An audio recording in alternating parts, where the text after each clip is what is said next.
Hello friends, welcome. আশা করি ভালো আছেন সবাই।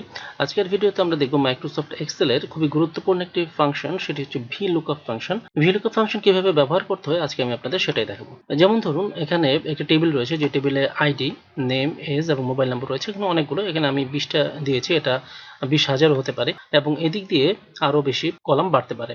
তো আমি চাচ্ছি যে কোনো একটি আইডি আমি সার্চ দেব এবং ওই সার্চে যে সংশ্লিষ্ট ডাটাগুলো সেগুলো আমার সামনে চলে আসবে।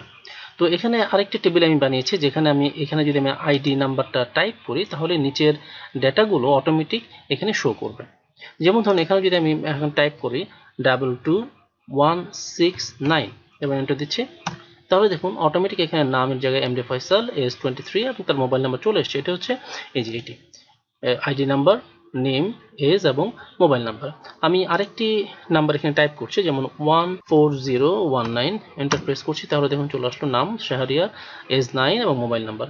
এটি হচ্ছে এই যে এখানে শাহরিয়ার, এজ 9, মোবাইল নাম্বার চলে আসছে। তো এইভাবে আমরা হাজার হাজার ডাটা থেকে খুব সহজেই আমাদের যে চাহিদা মতো বা সার্চিং ডাটা খুব সহজেই আমরা আমাদের সামনে তুলে আনতে পারি। তো এই কাজটি আমরা VLOOKUP এর মাধ্যমে কিভাবে করেছি বা করব তা আমি আপনাদের দেখাবো। তো চলুন শুরু করা যাক।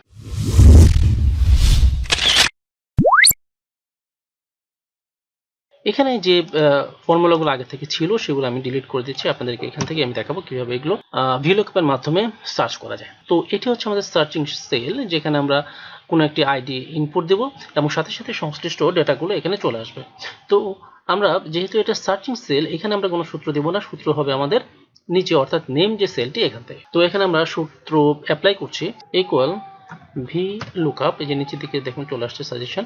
আমি ট্যাব প্রেস করে এটি নিয়ে নিচ্ছি। এবার অটোমেটিক ফার্স্ট ব্র্যাকেট ওপেন হয়েছে। এবার প্রথম যে সিনট্যাক্স, আমাদের যে আর্গুমেন্ট, সেটা হচ্ছে যে লুকআপ ভ্যালু। লুকআপ ভ্যালু কোনটি?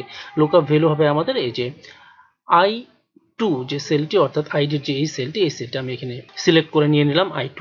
তারপর হচ্ছে কমা, কমা দেওয়ার পরে বলছে যে টেবিল এর কোনটি? টেবিলের হচ্ছে যে টেবিল থেকে আমার ডাটাটি সে তুলে আনবে। তো টেবিলটা হচ্ছে আমার এখানে A1 থেকে, আমি টোটালটি নিয়ে নিচ্ছি, ইচ্ছে করলে আপনার হেডিংটি বাদ দিতে পারেন। অর্থাৎ A1 থেকে আমার নিচের দিকে আসছে D20 পর্যন্ত। এটি হচ্ছে আমার টেবিল এরিয়া। এবার আমি আবার কমা দিচ্ছি। এখন বলছে কলাম ইন্ডেক্স, অর্থাৎ এখানে কোন কলামে ডাটাটি নিয়ে আসবে। এখানে যে কলামে ডাটাটি নিয়ে আসবে, এখানে দেখুন এটি হচ্ছে কলাম 1, এটি হচ্ছে কলাম 2, এটি 3 এবং ডি হচ্ছে কলাম 4। তো আমার এখানে লাগবে নেম, নেম হচ্ছে আমার কলাম 2 তে। তো আমি এখানে দিব 2। এবার কলাম দিচ্ছে, কমা দিচ্ছে। এখন আমাদের বলছে এটা কি ট্রু না ফলস। ট্রু হচ্ছে অ্যাপ্রক্সিমেট ম্যাচ এবং ফলস হচ্ছে এক্সাক্ট ম্যাচ। যেখানে এক্সাক্ট ম্যাচ, আমি চাচ্ছি এক্সাক্ট ম্যাচ যখন হবে তখনই ডাটাটি তুলে আনবে। তো এই জন্য আমি নিচে ট্রুটি সিলেক্ট করে ট্যাব প্রেস করে নিয়ে নিচ্ছি ফলসটি। এবার ব্র্যাকেট ক্লোজ করে দিচ্ছি, এন্টার প্রেস করছি। এখন দেখুন এখানে নট অ্যাপ্লিকেবল আসছে, কারণ এখানে আমার কোনো ডাটা দেইনি। তো আমি একটি ডাটা দিয়ে দিচ্ছি এখানে 12055, এন্টার প্রেস করছি। তাহলে দেখুন এই যে 12055, প্রথমে নাম হচ্ছে আমার এম এ আজিজ। তো এখন যেটা হচ্ছে, এভাবে আমি পরবর্তী যে সেলগুলো এখানে একইভাবে সূত্র আমি ইউজ করব। তো চলুন সূত্রগুলো ইউজ করে দেখি। ইকুয়াল VLOOKUP, লুকআপ ভ্যালু হচ্ছে আমার এই যে I2, কমা টেবিল এরে পূর্বের মতো আমি পুরো টেবিলটি নিয়ে নিচ্ছি। এবার কমা প্রেস করছি। তারপর হচ্ছে কলাম ইন্ডেক্স। এখন আমার কলাম হবে এই যে 1 2 3, অর্থাৎ 3 নম্বর কলামটি। তো আমি এই জন্য দিলাম 3, কমা দিচ্ছি। এবার আমার চাচ্ছে approximate match or exact match. আমি চাচ্ছি এক্সাক্ট ম্যাচ, এই জন্য আমি ফলসটি সিলেক্ট করে ট্যাব প্রেস করে নিয়ে নিচ্ছি, ব্র্যাকেট ক্লোজ করে দিচ্ছি, এন্টার প্রেস করছি। তাহলে দেখুন 40 বছর, এজ 40, এই যে এজ 40। এবং অনুরূপভাবে আমি মোবাইল নাম্বার যে সেলটি, এটিও আমি VLOOKUP এর মাধ্যমে নিয়ে নিব।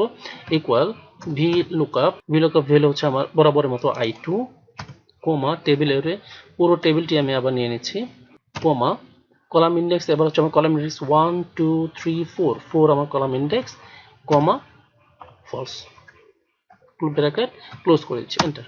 তাহলে দেখুন আমার এই মোবাইল নাম্বারটিও চলে আসলো।